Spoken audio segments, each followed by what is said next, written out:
আমাদের দাবি স্পষ্ট, স্বাস্থ্য নির্বাচন নির্ধারিত তারিখেই এবং অবশ্যই আগামীকালই অনুষ্ঠিত হতে হবে এবং সুষ্ঠু, অবাধ ও নিরপেক্ষ নির্বাচন সম্পন্ন করতে হবে।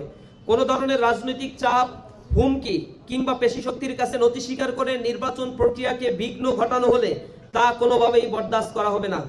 আমরা মনে করি নির্বাচন কমিশন এবং বিশ্ববিদ্যালয় কর্তৃপক্ষের নৈতিক দায়িত্ব হলো শিক্ষার্থীদের দীর্ঘদিনের লালিত স্বপ্ন আকাঙ্ক্ষার প্রতি যথাযথ সম্মান প্রদর্শন করা এবং একটি সার্বজনীন যোগ্য ছাত্র সংসদ নির্বাচন উপহার দেয়া।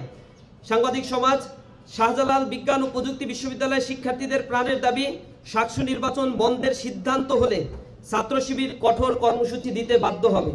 দেশব্যাপী আমরা এই কর্মসূচি, লাগাতার কর্মসূচি অব্যাহত রাখব যতক্ষণ না পর্যন্ত শিক্ষার্থীদের অধিকার এই শাহজালাল বিজ্ঞান প্রযুক্তি সহ অন্যান্য ছাত্র সংসদ নির্বাচনগুলো অনুষ্ঠিত হয়।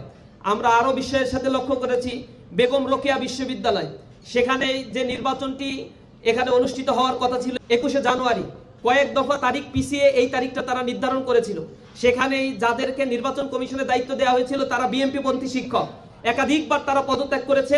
সর্বশেষ শিক্ষার্থীদের তোপের মুখে তারা ফেব্রুয়ারির 25 তারিখে এটা নির্ধারণ করেছে। এর বাইরেও জগন্নাথ বিশ্ববিদ্যালয়ে আপনারা দেখেছেন কিভাবে মব ক্রিয়েট করে বিএনপি পন্থী শিক্ষকরা সেখানে নির্বাচনকে পিছিয়ে 6 দিন পিছিয়ে পরবর্তীতে শিক্ষার্থীদের তোপের মুখে সেই নির্বাচন করতে বাধ্য হয়েছিল।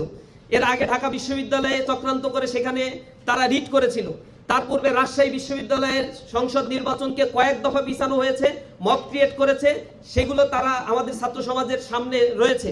এর বাইরে আপনারা দেখেছেন জাহাঙ্গীরনগর বিশ্ববিদ্যালয়ে এখানে তারা যে ঘটনা ঘটিয়েছে, 8000 ভোট গুনতে তারা 3 দিন 4 দিন সময় লাগিয়ে দিয়েছে। সেখানে যে বিসি ছিল তিনি হচ্ছেন বিএনপি পন্থী সাদা দলের নেতা। নির্বাচন কমিশনে যারা ছিল তারা বামপন্থী এবং বিএনপি পন্থী শিক্ষকরা, তারা ছাত্র দলের দাবি মেনে সকল কিছু করে এর পরেও শিক্ষার্থীদেরকে তাদের দাবি থেকে উপেক্ষা করে নির্বাচন যাতে বানচাল করা হয় তার সকল ষড়যন্ত্র তারা করেছিল জাহাঙ্গীরনগর বিশ্ববিদ্যালয়ে। সেই ষড়যন্ত্রে তারা সফল হয় নাই। এখন স্ট্যান্ডটা হচ্ছে, যারা নির্বাচনের পক্ষে এতদিন অবস্থান নিয়েছিল আজ তারা জনগণের অধিকারকে, শিক্ষার্থীদের অধিকারকে হনন করার জন্য তারা এখন নির্বাচন চায় না, নির্বাচন বানচাল করার জন্য চক্রান্তে মেতে উঠেছে। এটা এত বেশি লজ্জাজনক, হাস্যকর। এবং কি কারণে এই ছাত্র সংগঠনকে প্রতিটা ক্যাম্পাসে শিক্ষার্থীরা বয়কট করছে, এর নজির হচ্ছে এগুলো। তাদের সুস্থ রাজনৈতিক ধারার বাইরে গিয়ে পেশি শক্তি ব্যবহার করে, মব ক্রিয়েট করে তারা সেখানে অবরোধ কর্মসূচি ঘোষণা দিয়েছে, তারা নির্বাচন কমিশনকে ঘেরাও করেছে। অথচ হাইকোর্টে সরকারের পক্ষ থেকে অ্যাটর্নি জেনারেলের অফিস থেকে সাবমিশন করা হচ্ছে মব ক্রিয়েট করে নাকি নির্বাচনকে চালু রাখার জন্য নাকি মব ক্রিয়েট করা হয়েছে। লজ্জাজনক একটা বিষয়।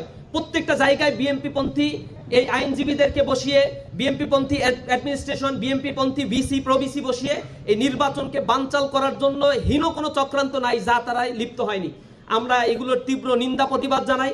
সরকার যদি এ ব্যাপারে কঠোর পদক্ষেপ না নেয় এবং অনমনীয় ভাব প্রদর্শন না করে তাহলে তাদের চরম মূল্য দিতে হবে। দুধার চকলেটে একাকার হয়ে ওঠা প্রাণ লেয়ার সম্পর্কের মিষ্টি ম্যাজিক।